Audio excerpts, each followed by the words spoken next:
တို့အနေနဲ့ Hana Strike Correction Side တွေကတော့စပြီးတော့ပြီးသွားပြီဗျဒီနောက်မှလည်းရင်းသွားပြီးတော့သူအနေနဲ့ front line မှာစပြီးတော့ပြချင်တယ်ဆိုပေမဲ့ Lina ထပ်ပါလာခဲ့တဲ့ character တစ်ခုမှာ second target ကို AI Esports ဆက်လက်ရရှိအောင်ကြိုးစားနေခဲ့ပါပြီဒီမှာလည်းထပ်ပြီးတော့ Fanny KBP ကိုကြိုးစားနေမှာ Netherland ပြန်ပြီးပေးထားသေးတယ် Glue split ပြန်ပြီးသုံးထားတဲ့အခြေတစ်ခုမှတော့ရောက်နေပြီတောက်လျှောက်ပဲ Dominant Force တွေပေးထားသေးတယ်မှာရှင်ပတ်လိုက်တော့ Omega တွေလိုက်ပြီးတော့ကြည့်ပြီးပဲလဲတောက်လျှောက်ပဲ PS ပြန်ပြီးတော့ cover လုပ်ပေးထားတယ်မှာရှင် split သုံးနေတယ်ပဲပြန်ပြီးတော့လွတ်မြောက်သွားတယ်ဗျာလုံးဝမတည်သွားဘူးနော်ပြန်ထွက်လာသေးရအလီတာနောက်မှလည်း Elita တောက်လျှောက် Mystery Pitch damage တွေကြားမှာတစ်ဖက်ကလည်း Bush လေးကိုပြန်ပြီးတော့ HP regeneration ပြန်ပေးထားခဲ့ရင်ပဲလက်ရှိ Hiroki တောက်တကောင်ကိုဆက်လက်ပြီးတော့ရရှိထားရတယ်ပဲ second tower ကိုတက်ရောက်တော့များတယ်ခန့်တကောင်နဲ့လည်း Phobia Delwip တွေအောက်မှာ Messi တောက်လျှောက်ထိန်းထားရတယ်ပဲ AI Esports second tower ကိုဆက်လက်ပြီးတော့သိမ်းပိုက်ထားနိုင်ခဲ့ပါပြီ team fight တွေမှာကျွန်တော် chaser ဘိုင်းတွေမှာကျွန်တော်တောက်ချောက်တကောင်နဲ့ဝင်သွားတဲ့နေရာထားမှာတော့တော်တော်လေး pressure များသွားပြီလို့ပြောရမယ်အနေထားတစ်ခုလို့ဖြစ်သွားတယ်ဗျာ YG နဲ့ဒီချိန်မှာတော့လက်လွတ်ပေးထားတယ် objective နှစ်ခုလောက်ထိတော့ဖြစ်သွားပြီဗျာတောက်လျှောက်ဆိုလိုပဲ AM ဘက်ကလည်း backup တွေ plan နေနေတော့ AOG အိုးဒီမှာလည်း slow လဲ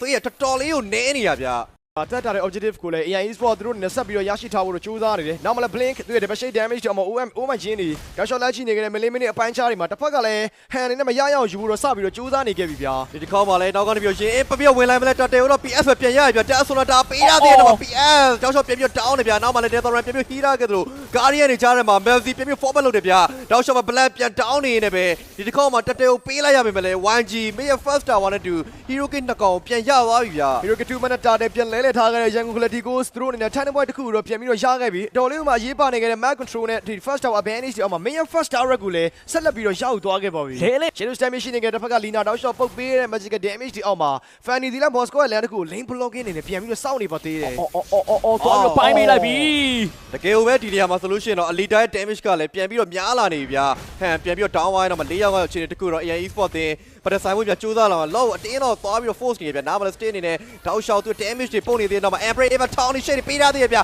Dominant Force တွေကျမှ leader အရင်ဆုံးပြတ်သွားပြီ Reverse Life ပြန်ပြီးဖွင့်ထားသေးတယ်တော့ stay ဘေးကတောက်လျှောက်ပုံနေ damage တွေကြားရမှာပဲဒီလောက်ဘယ်သူရမှာလဲ AOG စိုက်ပြီးပေးဖို့ကြိုးစားပြီဗျာ number 3v5 Elita လောရခဲ့တဲ့ damage တွေကြားမှာတစ်ဖက်က backline control မှာ Messi တောက်လျှောက်ထိန်းထားတယ်ပဲ Phobia Dominant Force ကြားဝင်အောင်မှာ Elita နဲ့ killing spree speed of destruction backline နဲ့ stage ကောင်ထပ်ပြီးအဆုံးသတ်ဖို့ကြိုးစားနေကြတယ် 3 man down ဒီပါဆက်လိုက်ဆိုလို့ရရှိထားရတယ်ပဲဂျန်နေကနောက်တစ်ကောင်မှာ Lina ထပ်ပြီးတော့ကြာသွားခဲ့ပြန်ပါသေးတယ်တော်တော် Hiroki 3ကောင်ရရှိလိုက်တယ်ဗျာကျွန်တော် Jenge down သွားတဲ့ဘက်တစ်ခုမှာ YG နဲ့တကယ်ကိုကျွန်တော်အချရှုံးနေပို့ပြီးတော့များပြသွားခဲ့လို့ Elita အနေနဲ့ဒီလုံးရရှိသွားတဲ့အတွက်ကြောင့်ပဲ AI Esports အနေနဲ့တော့ကျွန်တော်နောက်ထပ် talent တွေကိုဒီခေါက်မှာထပ်လက်ပြီးတော့ကျိုးပါတော့မယ်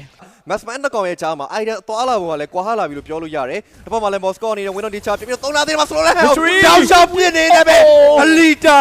ဟဲ့တော့အဆုံးသက်ပေးလိုက်ပြီဗျာ Mega KD တောက်လျှောက် order ခဲ့တဲ့အပြင်မှာ on fire ဖြစ်လာခဲ့တဲ့ Elita ရဲ့ Moscow တောက်လျှောက်ပြခွဲနေခဲ့တဲ့ damage တွေအောက်ပါ now cap ဒီ 3k နီးပါးလောက်ထိရော AI Esports စတင်ပြီးတော့အသာရရှိလာခဲ့ပါပြီလုံးဝ Elita ရဲ့ပြစ်ချက်တွေကစိမ့်ထွက်နေရောပဲဗျာကျွန်တော်ရှင်းမပြောလို့3ဘက်ပြီးသွားတဲ့အချိန်တွေမှာသူ့အနေနဲ့ပြန်ပြီး active ဖြစ်လာလိမ့်မယ်ပေါ့နော်တကယ်လည်း distraction တွေ join နေ mystery down ကတာတွေကကျွန်တော်ပို့ပြီးတော့အားကောင်းနေခဲ့တယ်ဗျာအောင်လေးမှာရှိတဲ့ second tower ကတော့တေချာဖို့ပေးရဖို့များသွားပါပြီပြေးပြေးနဲ့ပဲကျွန်တော်တို့ tower တွေကိုငှဲ့နေခဲ့တဲ့ AI Esports တင်ဒီချိန်မှာတော့ Mid second tower ကိုထပ်ပြီးတော့ယူရသေးပါ PS စိုးစေပါပေးရတော့မ Lina တဲပြီးတော့ပြေးအောင် Fear distraction နဲ့တူပဲတခါတည်းကို Asteroid ပဲဖြစ်နေပြီဗျာ Asteroid တောက်လျှောက် order ခဲ့တဲ့ character တစ်ခုပါတစ်ဖက်ကလည်း hand နဲ့သူ cable လေးပြန်ပြီးတော့ဆွဲပြခြင်းနဲ့ Elita နဲ့တောက်လျှောက်ပြခွဲနေခဲ့တဲ့ AOG backline control ထပ်ပြီးတော့ထိပေးထားပါသေးတယ်နောက်မှလည်းထပ်ပြီးတော့ Blink split သုံးထားတယ်မှာ Blink မှာမခံနိုင်တော့တဲ့အနေအထားတစ်ခုမှာတော့နောက်ဆုံးတစ်ချက်မှာပဲသခွေလာအဆုံးသတ်ပေးလိုက်ပြီဗျာ Hiroki နှစ်ကောင်ဒီအချိန်မှာလည်းတောက်လျှောက်ပေးနေခဲ့ရတယ်ဗျာ YG နေနဲ့ early game တွေမှာကျွန်တော်အဆင်ပြေနေသေးတယ်ဆိုရင် long battle fight တစ်ခုကနေတောက်လျှောက်ချလိုက်တဲ့အရာတစ်ခုကကျွန်တော်ဒီအချိန်မှာ AI Esports နဲ့နောက်ထပ် mega တလဲကိုပါ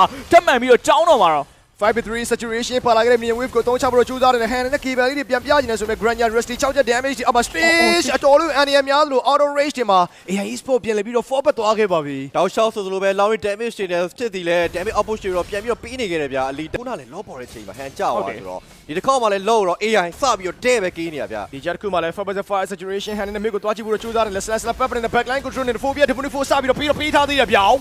Oh my god ဒီတစ်ခေါက်မှလည်း low ထပ်ပြီးတော့ရလာတဲ့နောက်မှရှင်တစ်ကောင်လည်းပဲ3ကောင်တော့ပြပိတ်ဆို့တိုင်းမလဲမရဘူးဗျာနောက်မှ AOG တက်ပြီးဝင်လာတဲ့နောက်မှာ Fear Destruction အသုံးပြုခြင်းမရှိဘဲနဲ့ Blam အနေနဲ့ကတော့လိုက်ပြီးတော့ပိတ်ဆို့ထားတယ်ဗျာ PS နဲ့ Killing Spree မှာ 2 man down 3v5 saturation တကူတော့ AI Esports Best of 3 series ရဲ့ game number 1မှာတောက်လျှောက်ဆိုသလိုပိုင်ဆိုင်ထားရနေပဲရရှိလာခဲ့တဲ့ second လုံးနဲ့အတူတောက်လျှောက်ဆိုသလိုတက်လာဖို့တော့ရှိနေခဲ့ပါပြီ Minion Wave ကတောက်လျှောက်တက်လာအောင်မှာဆိုတော့ကျွန်တော် only mega force နဲ့နေတာ mystery တောက်ကသွားနေပဲ Oh my Jenny ထက်လက်ပြီးတော့အဆုံးသတ်ပေးထားတယ်ဗျာတောက်လျှောက်ဆိုသလိုပဲ AI Esports တင်ဒီ lot နဲ့တူပဲတဲပြီးတော့ force လာပြီဗျာ9ယောက်2ယောက်ဆိုတဲ့ခြေတစ်ခုမှာ stay Lina ဘာလို့ပြနိုင်မလဲအကောင်လုံးတစ်ဖက်မှာတော့ချိုးသားနေတော့ပါပဲနောက်မှလည်း PS နဲ့တူပဲ Netherland မှာထပ်ပြီးတော့သုံးတဲ့နောက်မှာ Elita Tower Only ရိုက်ချုံးနေနေပဲ game number 1ကိုတော့ AI Esports အနိုင်ရယူသွားနိုင်ခဲ့ပြီဖြစ်ပါတယ်